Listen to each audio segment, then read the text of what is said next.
technology is there, and they are And their absolutely ocean is innovators in what they do. And it's going to be an interesting part of our next generation of what's happening, especially from the technology standpoint with this AI deal that was made with Sam Altman and his open AI in this part of the world, because there's a lot happening.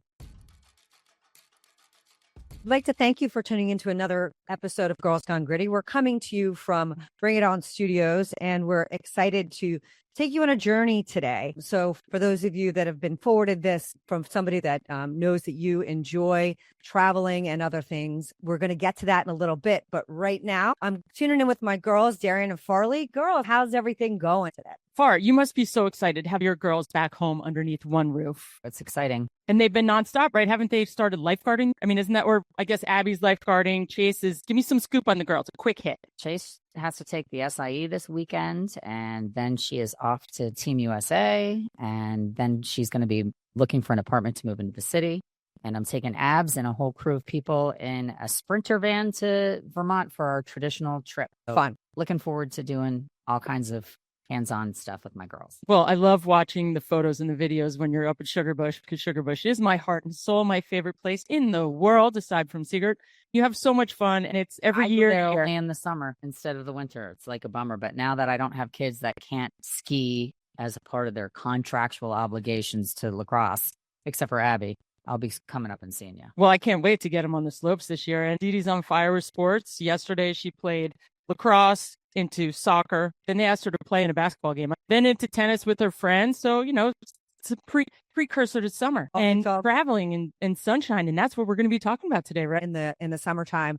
Jack, my son, who lives in Telluride, Colorado, you'll love this footage, and maybe we put it up. He's surfed the rivers. He's learning to surf the rivers in Montrose, Colorado, and doing the stand up. And it's a stationary wave. It's a really cool thing in the summertime to be in the mountains. So I'm excited for both of you guys. Yeah, I surfed at the World Extreme Sports Award. I was nominated for the best female free skier in the world, and I actually won.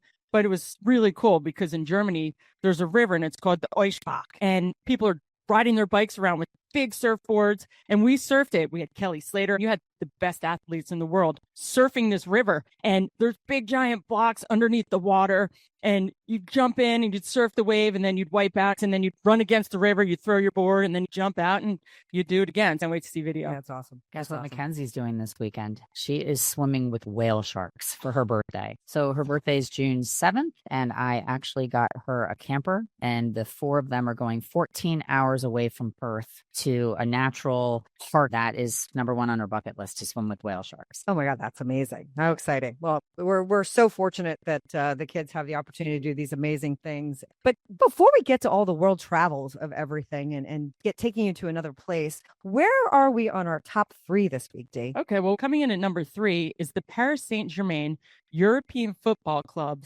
claims their first victory by literally lighting up the town. And I'm not talking in a good way. It's always so sad when you have somebody who wins something for the first time and the fan base goes so bonkers that there's riots in the streets. I guess there were 2 young kids that were killed, one on a scooter and then one got stabbed. It's just really, really sad. I mean, get it together, people. Mob mentality is terrifying. Terrifying. Prefer the happy celebrations. Yes.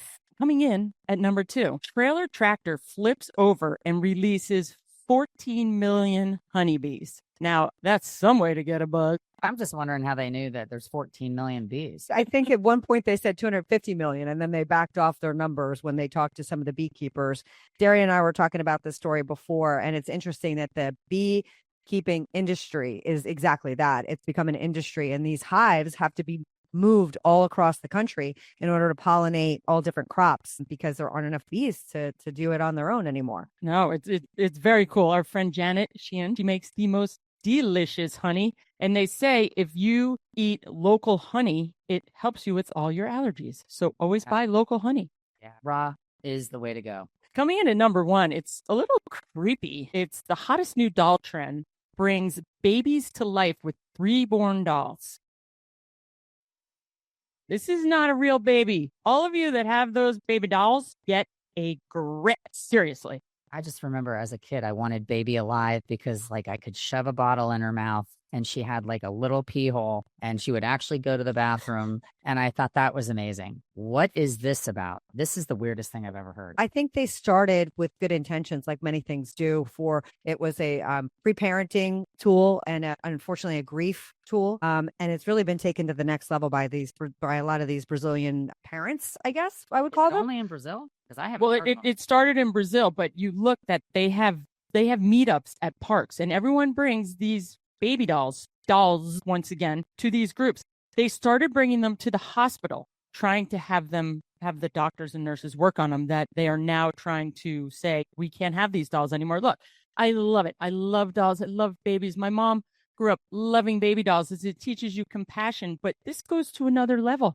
They're not real and they look real. They're creepy. Hospital for treatment. Yes. Is cuckoo blue. Well, I feel like those trends always get cuckoo blue, like you said, the Baby Alive and the Cabbage Patch Kids. Cabbage Patch, they were creepy. And what ends up happening is the economics of it just go crazy. And I think that's part of it. I think they're trying to bring sensationalism to it because the price is not even quadrupled on 10 times fold, where the dolls are starting at like $120 and go up to like $1,800 for their lifelike activities. Is crazy town. Oh yeah. Yeah, no, they make sounds. They're literally, they look real and they're in the crib and they're walking them and you almost come up baby and things just sitting there. Weird. And then you're like, baby doll? Weird. We're going into weirdo world. What's funny is that my mom this morning, she called and said, did Dee Dee have one of these reborn dolls? The dolls that look, she didn't name it, the dolls that look like they're real babies? No, she's 10. She's an American Girl doll. And American Girl doll was highway robbery. You could take them to get ears pierced, and I did all of that with my girls. But this is taking things to the next level. And steroids. It's scary. Yeah. Well, welcome to the world of crazy town.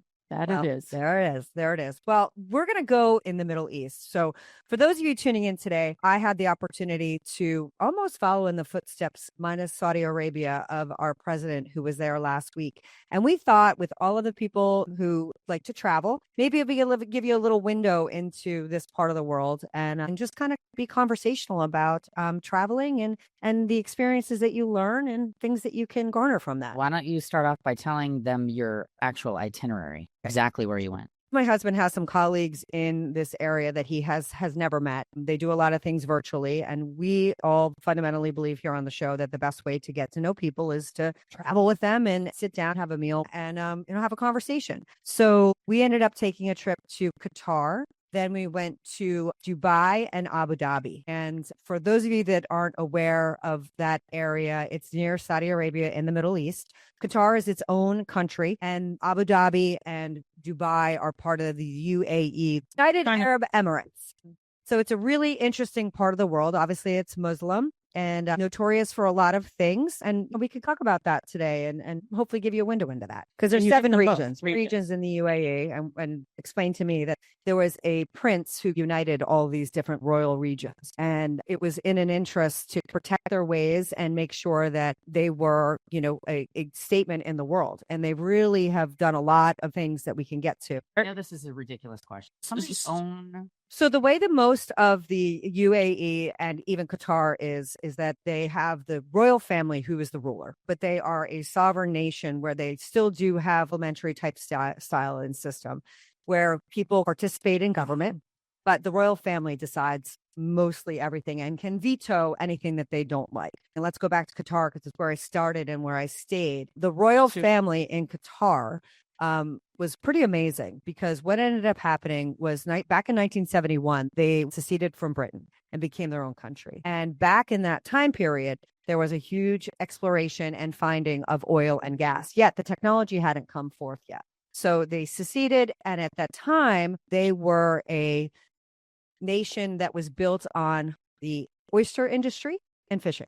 So they were a very small village that was created in this beautiful peninsula that kind of jets from across from Saudi Arabia. The advent of technology enabled them to become a superpower in natural gas and oil. So they divested away from what their roots were and became the superpower. Now, about this royal family, whether you align with their principles or not, is that instead of taking this natural resource and taking it for themselves, they distribute the wealth amongst the people of Qatar. So when you're in Qatar, and we did a dune busting. So for those of you that don't know what dune busting is, I had never done it. I don't know, Darian, I feel like you've done everything. Is that you get in a Forerunner or a Land Cruiser or some vehicle that's, quite sizable, and they deflate the tires and you go up and down the dunes. And I have video of that we'll post too.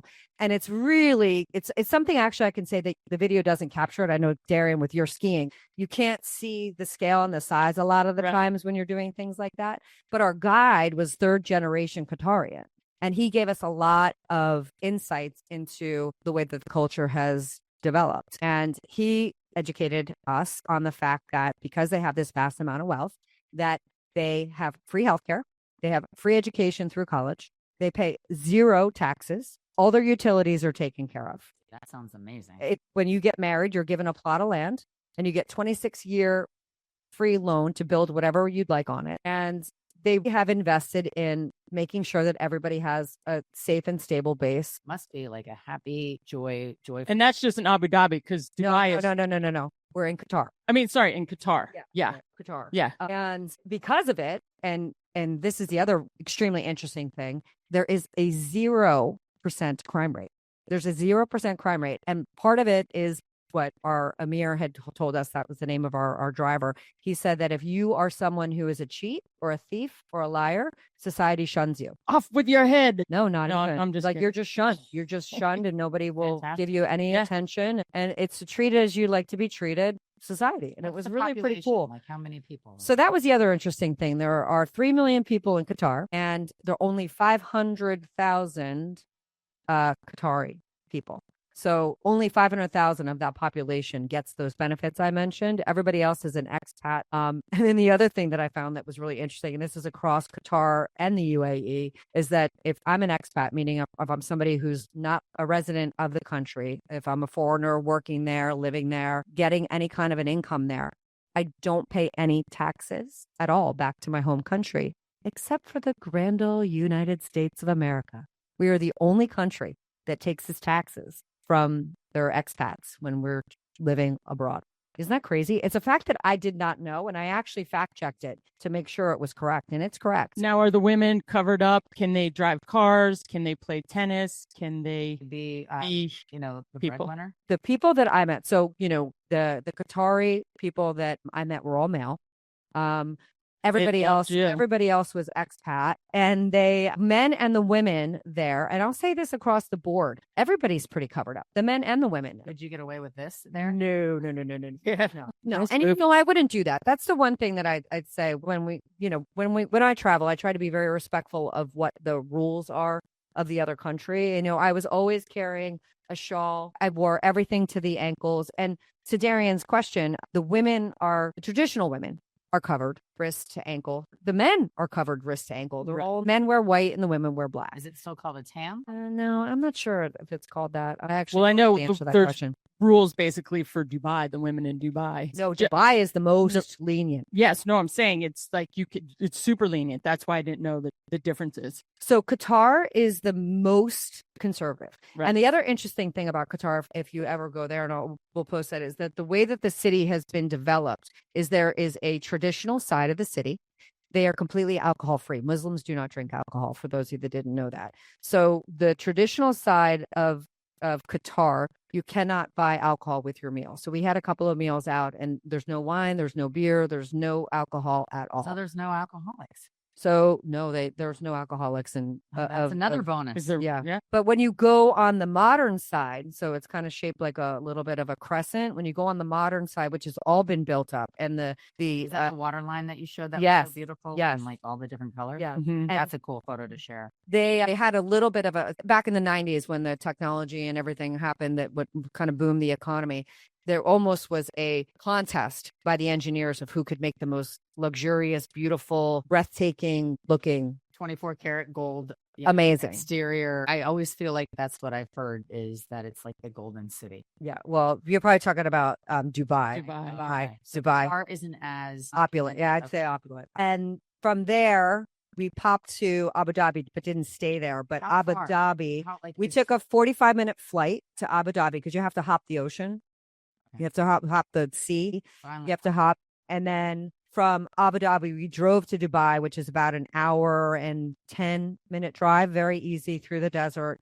The crazy thing, talking about their engineering, is they are both, well, mostly in Dubai, but throughout this region, they're just building islands. They're building islands, and I'll post one of these on our story as well, that look like palms, because the prince in Dubai, the leader, the emir in Dubai, said he created the vision, and it's a palm tree. And it's because you can get as much coastal lines. It looks pretty. You can see them from space. It's insane. They're building islands bigger than Staten Island and building these enormous towers. So when we went to Dubai, So there's no land. It's not an actual Well, island. it's a They're desert. developing an island. so what happened in this region is that because it got developed so quickly, there was nowhere coastal to build anymore. So they decided to build islands so that you could have more. So man-made islands. Correct. Yeah. Correct. Like there wasn't It's land. because it there. Correct. because in Dubai, it's kings, dictators. That's how the families are. They want to build something, and okay, I'm going to go build it. Anything they want, they buy. They don't share their wealth in Dubai by any means, because Jeff spent a lot of time over there. He has a horse over there. Jeff was there he was there often through doing business, and one of the sheikhs gave him an Arabian stallion. It's a silverback, which is still over there. And yes, and he said, I have my stallion. We'll never obviously come over here, but that's how they did business. I was talking to him, and he said, whatever they want, they build. I want a giant yacht. They build yachts. Everything's all about Ferraris, Bugattis, any kind of super, super high end, beautiful, wealthy, all the fabrics. I'm confused because if they left Britain or London or, like the succeeded in 1971, Qatar. how are they regal? What defines them as Why did they royalty? become royalty? Yes. Well, I think it was just the first people to be. Okay, so it's not like they're direct descendants of like This is all no. This is all no, these are no. kings, and it's all like Arab. Dubai is the way it is. It's because it's all oil money, and oil is really cheap there. self-proclaimed kings in the beginning. Well, no, it's pretty much how this country was developed too. The first people to take the railway across the West were the people that made money if they could hold on to it, right? And in being in the desert, I'm sure is no different. But from the colleagues that we met in Dubai, they're as wealthy as everybody else. I mean, there's just so much. There's just so much wealth in this region. There at all? This is all me speaking to Jeff's experiences, but he says no drugs, no drug lords. Very, very little. I mean, No, Dubai is because more crime. Dubai is Sounds like more heaven. is more westernized, and the people would dress more, provocatively in Dubai. They call Dubai like the Las Vegas. they set themselves up to be similar to Switzerland, where you can go and you invest money. The stock market is there. They do a lot of business. It's oil business. They manage money. They have the rule of safety, and it's like a law. So it's become a hub for people from London. Jeff said, no, this is the hotspot, and they wanted to make it so that when you went there were no problems. It's the neutral area, because if you go a few places over, you don't want to go that way. You don't want to go the other way. But Dubai is like this magical kingdom that you go in to start a new hotel. I'm going to build the biggest, brightest Well, they're hotels. very, very. I don't know about the gambling, but they're very happy for foreign investments. There's very little entry issues for it, and which is why President Trump was there with Elon Musk and BlackRock CEO, and Sam Altman, and he made a lot of deals in Abu Dhabi in particular because of their interest in Americanized. They want to invest in once again, taking it back to making money. They want to invest in AI, in technology, in manufacturing. Who doesn't want to go to this Disneyland of beautiful, exotic, exquisite fabrics and outfits? And the women, you have to respect, obviously, the culture, but you can let your hair down there. Which place did you like the best, Jen? I like Doha the best, honestly. I mean, in fairness, I spent the most time there. I felt like I got to know the culture a little bit, and I felt very comfortable and safe. It was a little bit of a whirlwind trip. I was really only there for 5 days total. I was in Doha for 2 full days, and I was in Abu Dhabi and Dubai for one full day, 1 full night each. And I like going to a place and getting into the culture. And I was able to see a lot of the museums and learn the Muslim tradition and get to understand that some of the misnomers we have about polygamy, those are old school. Now, it does have to do with the Quran and the Muslim tradition, where they are allowed in their faith to have Like in 4 Morocco wives. with the Yes. riads. They're allowed They to have have 4 riads. wives. No, they have the mosques. And I did go to the No, mosque. a riad isn't a religious place. A riad, when we stayed in Morocco, we actually stayed in a home that was a house with one man, yeah, no. but there were 4 sections for each family and wife.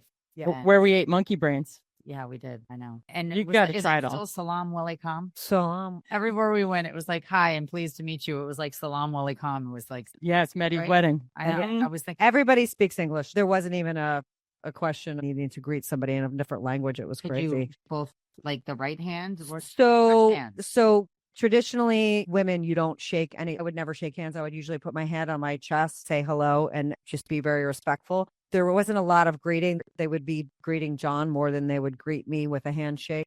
It was a really cool, interesting part of the world. And I think that the other thing, to Darren's point, Dubai, what's happening is that the kings, the royal family, is so smart that they have brought in technology, science, and everything else. But they also have recognized your point of it's a great hop to a lot of other places. A lot of people will stop in Dubai on their way to someplace else further away from, if you're leaving from Europe or the United States. And Jeff, because of that, he stopped there twice because he went to the Maldives, and it's a layover for the Seychelles and all these spots. So that's where it has traffic, and that's how smart these kings are. And they also recognize that their oil reserves are being depleted, and they need to have a generational plan, and tourism is their generational plan. And it's why they're popping up.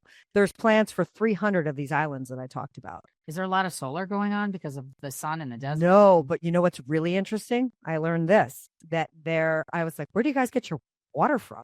Because they import everything. They desalinate the ocean. So the technology is there, and they are absolutely innovators in what they do. And it's going to be an interesting part of our next generation of what's happening, especially from the technology standpoint with this AI deal that was made with Sam Altman and his OpenAI in this part of the world, because there's a lot happening. There's a lot happening. So it was a really cool trip. Anybody that gets a chance to hop to Dubai on some other great worldly place. Becoming like a much more of a hot topic or like a buzzword. It's like people just are finance. going there. Before it was like someplace that I felt like only the rich and famous bounced over to. And now I feel like I know people that are going and coming, and I'm sitting right next to you. And it's never been something that I've truly wanted to do, but now I'm curious. Oh, Jeff said I saw your pictures, and after he said if we ever had the chance, he would take us because it's magical. It's so beautiful. He said, but I really want to know what goes on behind the veil. Is it? So I started digging. I knew there was an underground world. Let's be honest. There's an underground world everywhere. You know what? Like from what I can tell you is that the people seem very well treated. If you got a baseline in countries where you don't have to worry about healthcare and education, like that's enormous. And crime. But you can't drink. Yes, you can. Well, in Dubai. Dubai, Abu Dhabi, and Qatar, you can drink. Yeah. You just have to drink Western culture, which I've got no problem with. No. I've got no problem with that. It's good to take up. But I did also get to go, and I'll put this up too, the world's only 7-star hotel. We were at the top of the world's only 7-star hotel, and I'm not even going to try and botch the name of it, but I'll post a picture of it. And it is so opulent. It's absolutely insane. And that's built on one of these fabricated islands as well. How can you go there and afford it? How can somebody that is relatively upper to middle class go and actually feel like you can do what you want to do? Is it affordable? If you go in the shoulder season, so it gets incredibly hot. So when we were there, the expats were leaving to go someplace else. They were leaving to go to France. They're getting out of the desert because it's incredibly hot. So when we went this time of year, and when President Trump was there back in the middle of the month, prices a little bit more affordable. But I will tell you, you got to be invested in a flight. I mean, direct, it was 12 on the way and 14 on the way back. 12,000? 12. No, not 12. 12 hours. 12 hours. Yeah. 12 hours. 12 hours. It's like going 12 hours. I mean, you're going far. You're going far. Yeah. You're going far. So, but it's well worth it. So anyway. Sharing. Exciting. I love hearing it. It makes me want to travel. I'm getting it. Getting jiggy with it. So, Jen, who is our gut grip maker this week? All right. Melanie Challenger. Melanie Challenger is somebody who is fighting for the rights of some groups that are not represented in our legislation across the world. And those are our animals. She has decided that she wants to fight for the rights of animals and their habitats and all the things that have been taken from them unfairly. She is part of Animals in the Room, which is grounding their work in studying and gathering data on non-human animals to explore how they can be a part of the political and environmental systems that impact them. So we'd like to recognize her for her diligent efforts for these unrepresented groups on our planet. I love it. That's all right. We'll just give her got grit. So living beings are subject to justice that can communicate their interests, and we haven't experimented the democracy to figure out how to include them in our future system. That's animals. They need a vote.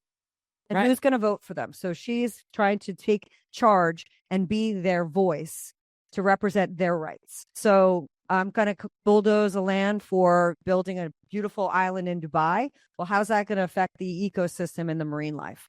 There's somebody that The voice. yeah, She's but the it's voice. kind of like back. And It's a some little bit like secret the Lorax, dog. who speaks for the trees. Got it. I love it. So she's speaking for the animals. Are we ready to get a little gritty with the song of the week? I have a song that I always love to hear the lyrics. It makes me feel positive and happy. And it's one of the lines in the lyrics is one of my mantras that I said, and I was teaching it to Dee Dee.